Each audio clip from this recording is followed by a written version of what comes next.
ওপার বাংলার জনপ্রিয় অভিনেতা এবং জনপ্রিয় মুখ, হাসি, অভিনয় আর সাধারণ প্রতিভা দিয়ে যিনি জায়গা করে নিয়েছিল কোটি ভক্তের হৃদয়ে, হঠাৎ করে এই খবরটি এলো মাত্র ৪২ বছর বয়সে পানিতে ডুবে তার মৃত্যু হলো। এটা কি সত্যি নাকি দুর্ঘটনা, নাকি এর পিছনে লুকিয়ে আছে অজানা কোনো গল্প?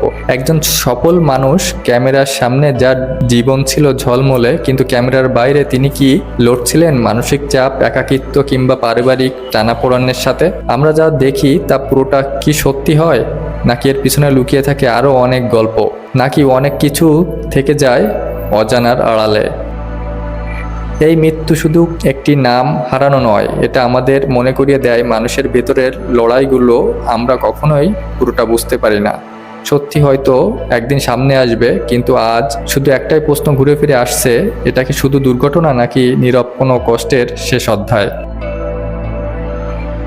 দেখুন, পশ্চিম বাংলা দীঘার তালাশাড়ি সৈকতে শুটিং করতে গিয়ে অভিনেতা রাহুল বন্দ্যোপাধ্যায়ের মর্মান্তিক মৃত্যু ঘটে এবং এটা নিয়ে হয় নানা প্রশ্ন। কিভাবে ঘটলো দুর্ঘটনা? শুটিং চলাকালেই নাকি শেষ হওয়ার পর? নিরাপত্তা ব্যবস্থায় কোনো ঘাটতি ছিল কি? এসব প্রশ্ন উত্তর খুঁজেছে পুলিশ। গতকাল সন্ধ্যার পর এ ঘটনা ঘটে বলে জানা যায়। রাতেই রাহুলের মরদেহ তামলুক মেডিকেল কলেজ হাসপাতালে নেওয়া হয় এবং পরের দিন ময়নাতদন্ত হয়। এই প্রতিবেদন থেকে মৃত্যুর প্রকৃত কারণ পরিষ্কার হওয়া যায়। দেখুন, ভিডিও ফুটেজ, প্রত্যক্ষদর্শী এবং সংশ্লিষ্ট সবার বক্তব্যে যেটা মিলেছে সেটা আসলে তদন্ত থেকে বের হয়ে আসে। পুলিশ সূত্রে জানা যায় যে দুর্ঘটনার সময় ভিডিও ফুটেজ তাদের হাতে এসেছে এবং তল্লাশিতে সৈকতে শুটিং শেষে একাধিক ক্যামেরা বসানো ছিল।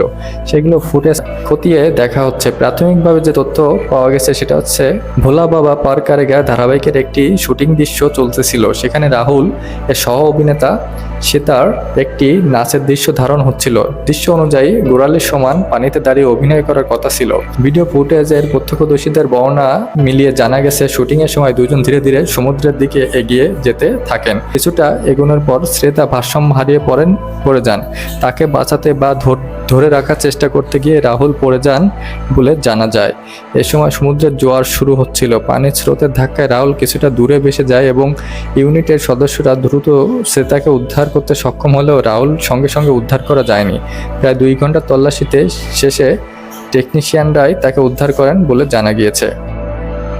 পরিচালক শুভাশিস মণ্ডল জানান, বিকেল প্রায় ৫টার দিকে শুটিং চলছিল।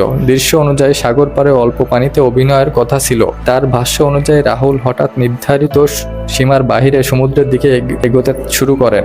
ইউনিটের পক্ষ থেকে বারবার থামতে বলা হলেও তিনি এগোতেই থাকেন।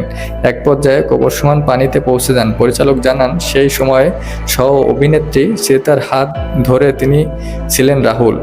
পরিস্থিতির ঝুঁকিপূর্ণ বুঝে ইউনিটের কয়েকজন সদস্য আশেপাশে নৌকায় লোকজনকে সতর্ক হয়ে এগিয়ে আসেন। এ সময় আচমকায় ভারসাম্য হারিয়ে ফেলেন রাহুল। তিনি ঢেউয়ে ডুবে যেতে থাকেন এবং কিছু পরিমাণ পানি গিলে ফেলেন। দ্রুত তাকে টেনে তোলা হলেও পরিস্থিতি গুরুতর হয়ে পড়ে। ধারাবাহিকটির নির্বাহী প্রযোজক শান্তনু নন্দী ভারতীয় গণমাধ্যমকে বলেন, শুটিংয়ের প্রায় শেষ হয়ে গিয়েছিল। একটি ড্রোন শট নেওয়ার কথা ছিল যা গোড়ালি সমান পানিতে হওয়ার কথা। তার দাবি, সেখানে কিছুটা সামনে এগিয়ে যান রাহুল। দেখুন, এই যে শুটিং শেষে সেট এর পরে যে রাহুল পানিতে এগিয়ে গেল ধীরে ধীরে এবং তিনি পরবর্তীতে আর বাঁচার জন্য উপরে উঠে আসলেন না, তার ভিতরকে এই চাপা কষ্ট থেকে কি তিনি পানিতে আরও এগিয়ে গেলেন? তার পারিবারিকভাবে কি মানসিকভাবে কি তিনি কি একটু বিধ্বস্তই ছিলেন? সেটা কিন্তু এখন জনগণের প্রশ্ন। আপনার কাছে কি মনে হয় অবশ্যই জানাবেন। ভালো লাগলে পাশে থাকবেন। ধন্যবাদ।